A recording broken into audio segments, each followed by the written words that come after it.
आज हम आपके साथ एक और भयानक मामले पर एक नजर डालने जा रहे हैं। यह कहानी भारत के गुजरात राज्य के वडोदरा जिले से शुरू होती है। इस जिले में स्वीटी पटेल नामक एक जोड़ा रहता था। उनका 1-2 साल का बेटा था। वे तीनों एक खूबसूरत घर में साथ रहते थे। आगे बढ़ने से पहले आपको बता दूं कि वडोदरा अपनी वास्तुकला, शास्त्रीय संगीत और वित्तीय श्रेष्ठता के लिए जाना जाता है। तारीख 5 जून 2021 की सुबह के करीब 10 से 11 बजे थे जब अजय देसाई ने स्वीटी के भाई जयदीप पटेल को फोन किया। अजय ने जयदीप को बताया कि स्वीटी सुबह से घर से गायब है। मैं उसे कॉल करने की कोशिश कर रहा हूँ, लेकिन उसका फोन बंद है। मैंने उसे हमारे घर के आसपास ढूंढा है, लेकिन मैं उसे कहीं नहीं ढूंढ पाया। यह सुनकर जयदीप ने पूछा, यह कैसे संभव है? वह बिना किसी को बताए कहाँ जा सकती है? इसके बाद अपने माता पिता को स्थिति के बारे में जानने के लिए स्वीटी के माता पिता और भाई अजय के घर की ओर चल पड़े। वे विशेष रूप से चिंतित थे क्योंकि स्वीटी ने अपने बेटे को पहले कभी अकेला नहीं छोड़ा था। अजय देसाई एक पुलिस अधिकारी होने के नाते घर पर ही रहे और अपने सहयोगियों को अपनी पत्नी स्वीटी पटेल की खोज करने का ऑर्डर दिया। क्योंकि अजय एक पुलिस अधिकारी थे, स्वीटी के परिवार को विश्वास था कि अजय इस समय तक स्वीटी को जरूर ढूंढ लेंगे। स्वीटी के माता पिता भी अजय के घर पहुंचे। उसके बाद अजय अपने 2 साल के बच्चे को उनके पास छोड़कर बाहर स्वीटी को खोजने निकला। जब कुछ समय तक स्वीटी नहीं मिली तो स्वीटी के परिवार वाले स्वीटी के बेटे को लेकर अपने घर वापस चले गए। उन्होंने ऐसा इसलिए किया क्योंकि अजय घर पर अकेला था और वो या तो अपने बेटे की देखभाल कर सकता था या अपनी पत्नी की खोज कर सकता था। दूसरी ओर अजय ने स्वीटी को दिन रात खोजा, लेकिन उसकी कोई खबर नहीं थी। धीरे धीरे 4 दिन बीत गए, जिससे स्वीटी के पति और उसके परिवार बहुत परेशान हो गए। उन्हें डर लगने लगा कि कहीं स्वीटी के साथ कुछ बुरा ना हो गया हो। हालांकि आश्चर्य की बात यह थी कि अजय को अभी तक कुछ पता नहीं चला था। 9 जून तक आधिकारिक तौर पर कोई पुलिस कंप्लेंट दर्ज नहीं की गई थी। यह स्वीटी के भाई जयदीप को बहुत अजीब लगा। हालांकि अजय ने स्वीटी को खुद से खोजने का हर संभव प्रयास किया था, लेकिन यदि उसने पुलिस को स्वीटी के लापता होने की सूचना दी होती तो उन पर अधिक दबाव होता और वो शायद स्वीटी को ढूंढ लेते। जयदीप ने अजय से इस बारे में गहराई से बात की, लेकिन अजय का एकमात्र जवाब था कि वह स्वीटी को खोजने के लिए वह सब कुछ कर रहा था जो वो कर सकता था। जैसे जैसे दिन बीतते गए, स्वीटी का परिवार अपनी बेटी के बारे में परेशान होता गया। इसलिए 11 जून 2021 को स्वीटी के पिता और भाई स्वीटी के लापता होने की रिपोर्ट दर्ज कराने के लिए करजन पुलिस स्टेशन गए। इसके बाद पुलिस ने शिकायत दर्ज की और फिर करजन पुलिस स्टेशन के एक पुलिस अधिकारी ने अजय देसाई से भी बात की। फिर सीनियर अधिकारी ने अजय से पूछा कि क्या उसे किसी पर शक है, जिस पर अजय ने जवाब दिया कि उसे किसी पर शक नहीं है। वो बताता है कि मेरा 4 जून को अपनी पत्नी से झगड़ा हुआ था, लेकिन कुछ समय बाद हम सो गए। हालांकि जब मैं सुबह उठा तो स्वीटी घर पर नहीं थी। इसके बाद अजय खुद स्वीटी की तलाश में करजन पुलिस में शामिल हो गया। पर अब तक स्वीट पटेल का मामला अखबारों और सोशल मीडिया पर आने लगा था, लेकिन तब तक स्वीटी को गायब हुए करीब 2 हफ्ते हो चुके थे।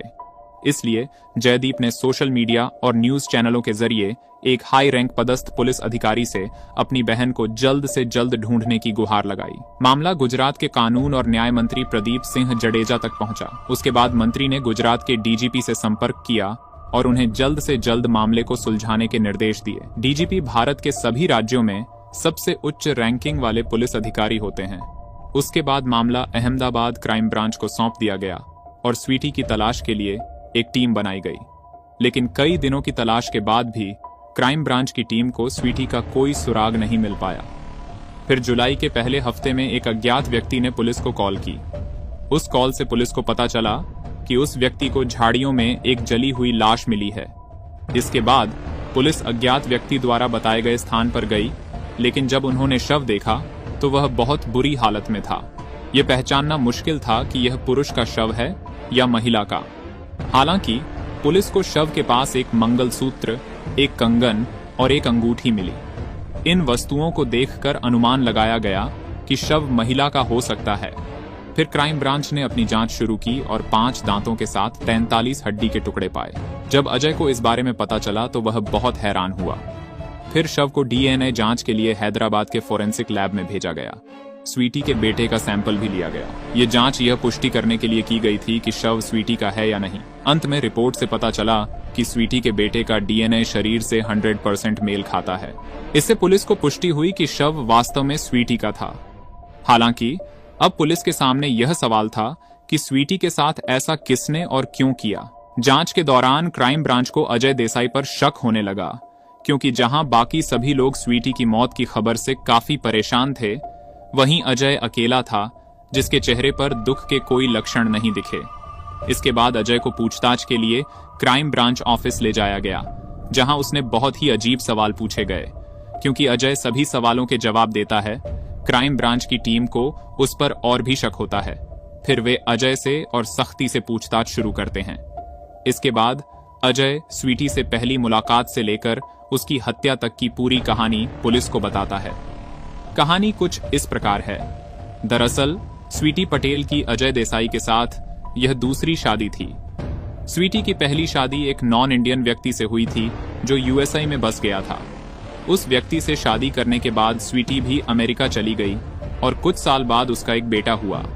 हालांकि कुछ ही महीनों बाद स्वीटी और उसके पति के बीच काफी झगड़े होने लगे, जिसके कारण आखिर उनका आपसी तलाक हो गया।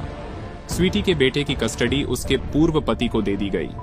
तलाक के बाद स्वीटी अहमदाबाद में अपने घर लौट आई और कुछ महीनों तक अपने माता पिता के साथ रही। उसका दोबारा शादी करने का कोई इरादा नहीं था, लेकिन एक दिन स्वीटी के माता पिता ने उससे कहा कि तुम अभी जवान हो और तुम्हारे सामने लंबा जीवन है, तुम्हें दोबारा शादी कर लेनी चाहिए।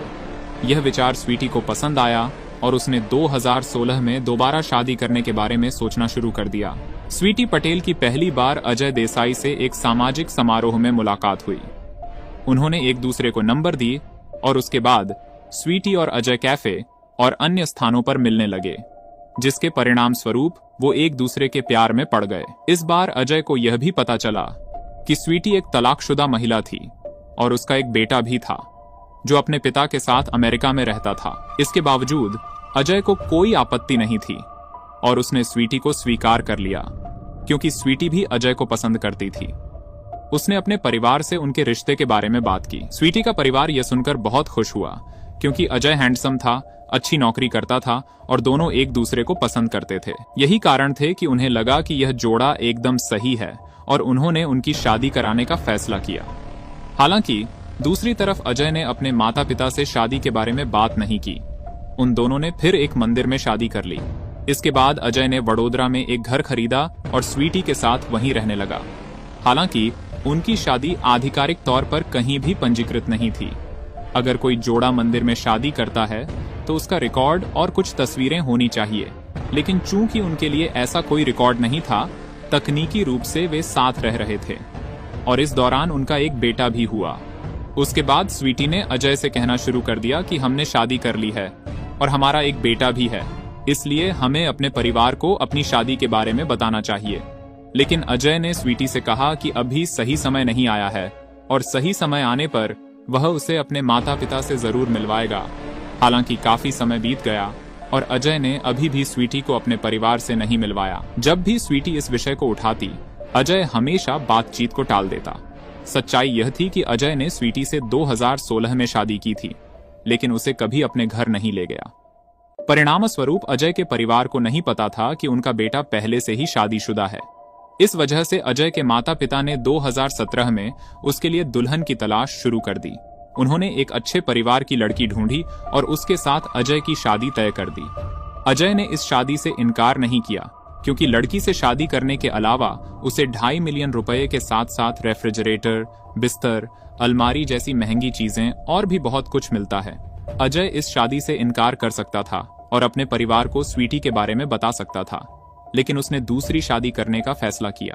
अहमदाबाद में अपनी दूसरी पत्नी के साथ, जहां उसके माता पिता भी रहते थे, पकड़े जाने से बचने के लिए दोनों पत्नियों के साथ एक ही शहर में रहते हुए अजय स्वीटी के साथ वडोदरा चला गया। अब अजय अपनी ड्यूटी का बहाना बनाकर कुछ दिनों के लिए अहमदाबाद में रहने और फिर कुछ दिनों के लिए वडोदरा जाने लगा। आपको बता दूं कि इन दोनों शहरों के बीच लगभग 70 मील की दूरी है। अपनी दूसरी शादी के बाद अजय को अपनी दूसरी पत्नी से 2018 में एक बेटी हुई। आश्चर्यजनक रूप से 2019 में स्वीटी ने एक बेटे को भी जन्म दिया। हालांकि इस दौरान अजय के परिवार को नहीं पता था कि अजय की पहले भी शादी हो चुकी है और उसका एक बेटा भी है। दूसरी तरफ स्वीटी को भी नहीं पता था कि अजय की एक और पत्नी भी है। लेकिन 2021 में स्वीटी को अजय पर शक होने लगा और उसने अपने कुछ दोस्तों से उस पर नजर रखने को कहा। कुछ समय बाद स्वीटी को पता चला कि अजय की एक और पत्नी है, जिसके साथ वह अपने परिवार के साथ अहमदाबाद में रह रहा है। नतीजतन उनके बीच अक्सर झगड़े होने लगे। इसके अलावा जब स्वीटी को पता चला कि अजय की एक बेटी है तो वह हैरान रह गई और सोचने लगी अजय से वह प्यार करती थी, उसने उसका भरोसा तोड़ा है। अब स्वीटी ने अजय से कहा, या तो तुम मुझे छोड़ दो या अपनी दूसरी पत्नी के साथ रहो, क्योंकि मैं अपने पति को मेरे अलावा किसी दूसरी औरत के साथ सोते हुए बर्दाश्त नहीं कर सकती। इसके अलावा स्वीटी ने अजय को धमकी दी कि अगर उसने ऐसा नहीं किया तो वो अजय के परिवार को सब कुछ बता देगी। यह सुनकर अजय घबरा गया और एक खौफनाक योजना बनाने लगा। अजय ने सोचा कि वह अपनी दूसरी पत्नी को तलाक नहीं दे सकता, क्योंकि अगर उसने ऐसा किया तो उसे दहेज के रूप में मिले सारे पैसे और सामान वापस करने होंगे। इसी वजह से वह स्वीटी पटेल की हत्या के बारे में सोचने लगा। इसी बीच अजय की मुलाकात अपने राजनेता मित्र किरीट सिंह जडेजा से हुई। किरीट करजन विधानसभा क्षेत्र के नेता थे और उसने 2020 का चुनाव लड़ा और एक यात्रा की। उसका एक होटल भी था जो अटाली गांव में था। यह होटल कोविड के कारण बंद था। अजय ने स्वीटी को मारकर यहां दफनाने का प्लान बनाया। अजय ने जून में स्वीटी से मुलाकात की। हालांकि 4 जून को उनकी लड़ाई इतनी बढ़ गई कि अजय ने स्वीटी का गला घोंटना शुरू कर दिया, जिसके परिणाम स्वरूप उसे चक्कर आने लगे, सांस लेने में तकलीफ हुई और जल्द ही उसकी मृत्यु हो गई। उनका बेटा भी कमरे में सो रहा था जब यह हुआ। यह हत्या योजनाबद्ध नहीं थी, यह दुर्घटनावश हुई, क्योंकि अजय जुलाई में स्वीटी को मारने का इरादा रखता था। अजय का गुस्सा शांत होने के बाद उसे अपनी गलती की गंभीरता का एहसास हुआ, लेकिन सबसे पहले अजय स्वीटी के शरीर को बाथरूम में ले गया और उसे वहां बंद कर दिया। फिर सोचने लगा कि 4 जून को आगे क्या करना है। वो दिन भी किसी अन्य दिन की तरह ही बीत गया और 5 जून की सुबह तक अजय स्वीटी के शरीर को एक चादर में लपेटता है, उसे अपनी जीप की डिक्की में लोड करता है और फिर अपने घर के अंदर जाता है। वह अपने बेटे को जगाता है, नाश्ता तैयार करता है और उसे खिलाता है। तब तक सुबह के 11 बज चुके होते हैं और तभी वह अपने ससुराल वालों को पहला फोन करता है। स्वीटी का भाई जयदीप फोन उठाता है और तभी अजय जयदीप को एक बनावटी कहानी सुनाता है। फिर वो स्वीटी की लाश के साथ अटाली गांव पहुंच जाता है। अजय किरीट के होटल के पीछे जाता है और एक खाली प्लॉट में पेट्रोल डालकर स्वीटी की लाश को आग लगा देता है। क्योंकि अब अजय देसाई खुद एक पुलिस अधिकारी था, तो उसने स्वीटी पटेल की हत्या करने के बाद उसने सारे सबूत मिटाने शुरू कर दिए। उसने किरीट के होटल के बाहर के कैमरे का फुटेज भी निकलवाया और स्वीटी की लाश की पहचान सफलतापूर्वक मिटाने के बाद उसे डिलीट कर दिया। अजय इस समय घर लौट आता है। स्वीटी का परिवार भी अजय के घर आ चुका था। यहाँ अजय स्वीटी को ढूंढने का नाटक करता है और स्थानीय पुलिस के साथ जांच शुरू करता है। लेकिन 24 जुलाई 2021 को स्वीटी की मौत के लगभग 50 दिन बाद उसका हत्यारा अजय देसाई पकड़ा गया था। उसी दिन पुलिस हेड ने एक प्रेस कॉन्फ्रेंस बुलाई और घोषणा की कि स्वीटी पटेल की हत्या का मामला सुलझा लिया गया है। 100 लोगों के अलावा पुलिस ने अजय देसाई और उनके राजनेता मित्र किरीट को भी गिरफ्तार किया है। हालांकि फिलहाल यह मामला सत्र न्यायालय में लंबित है और दोषियों को अब भी सजा सुनाई जानी है, लेकिन जब भी इस मामले से जुड़ी कोई अपडेट आएगी हम आपको बताएंगे। इस तरह से एक पुलिसकर्मी ने अपने चालक दिमाग का उपयोग करते हुए अपनी ही पत्नी को मार डाला और फिर उसके शरीर को छिपाने का प्रयास किया। इस तरह से स्वीटी पटेल हत्याकांड का यही अंत होता है। दोस्तों, मेरा आपसे एक छोटा सा अनुरोध है। मैं आपको बताना चाहता हूं कि हमारी चैनल के पीछे कई लोगों की एक टीम है जो गहरी शोध के माध्यम से आपको हाई क्वालिटी वाली वीडियो लाने के लिए कड़ी मेहनत करती है। अगर आप हमारे प्रयासों की सराहना करते हैं तो आप एक लाइक तो जरूर करिएगा। धन्यवाद।